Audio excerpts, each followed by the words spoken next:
you know. Let me ask you some more philosophical questions about racing. Why do some of the world's best road racing drivers come from countries outside of America?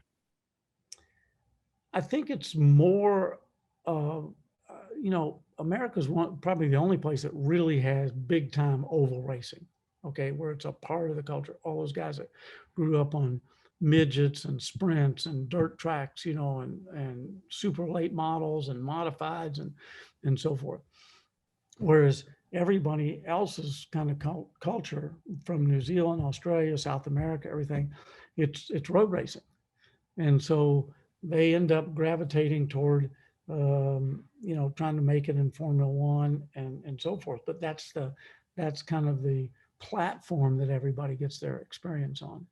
And I think the European experience was really good because of the competitiveness of it. Because England's a little bit like a melting pot. They're from all over the all over the world, all over the world. And when I lived in the boarding house opposite Brands Hatch when I was first starting, there was a guy in there from, I think, Venezuela.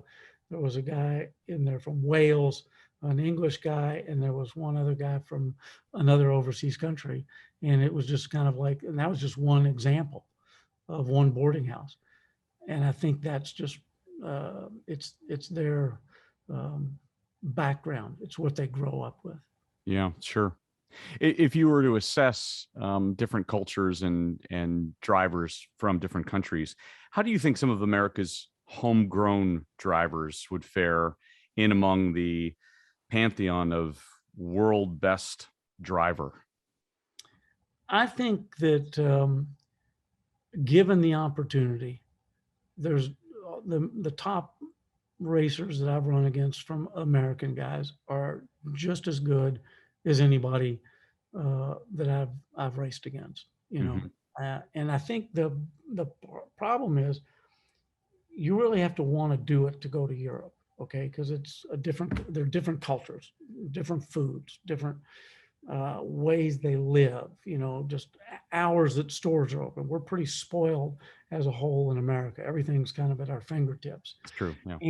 And we have one other thing is that we have a lot of options in America of racing. Why should I go overseas? I can do Indy cars, I do street races, ovals, I do all kinds of things. The Indy 500, NASCAR, I've got this, I've got all these options. Whereas a lot of the countries back, from South America to, New Zealand, Australia, it's basically if they can make it big in Europe, then they've got a shot to get someplace. And I think that that's the difference. You got to really want to go to Europe. But in terms of talent, our guys are just as good here as they are anywhere else. Can you or would you put NASCAR drivers in that category of world best? Absolutely. Yeah.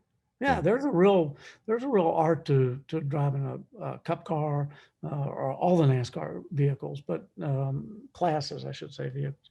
But yeah, I mean, guys like Dale Earnhardt that I drove against some and so forth. These guys are very talented. It's just a different platform. It's like saying, would you put somebody like Sebastian Loeb, who's a rally guy, or Ogier or any of these guys in the same category? Absolutely. Yeah. It's just a different platform. And Dario Franchitti, who's been on the show, will say that his struggles in the Cup circuit were real. That it is an incredibly challenging vehicle to drive. Yeah. Multiple Indy 500 winner. Yeah, and look at Juan Pablo Montoya, who's as tough as they come and has as diverse a background in all kinds of cars, and he won a couple of races down there, but he didn't dominate down there. And again, it comes back to a lot of other stuff as well. And one of the most important parts of all that, and I've said this about getting an American into Formula One, it makes a difference if you get them into a competitive team. Okay. And I'm not knocking the teams that they were with, Chip's teams or anything like that. But if you're if you're in a top team, a Hendrick or whatever, or even Penske and Cup racing or any of that stuff, it helps.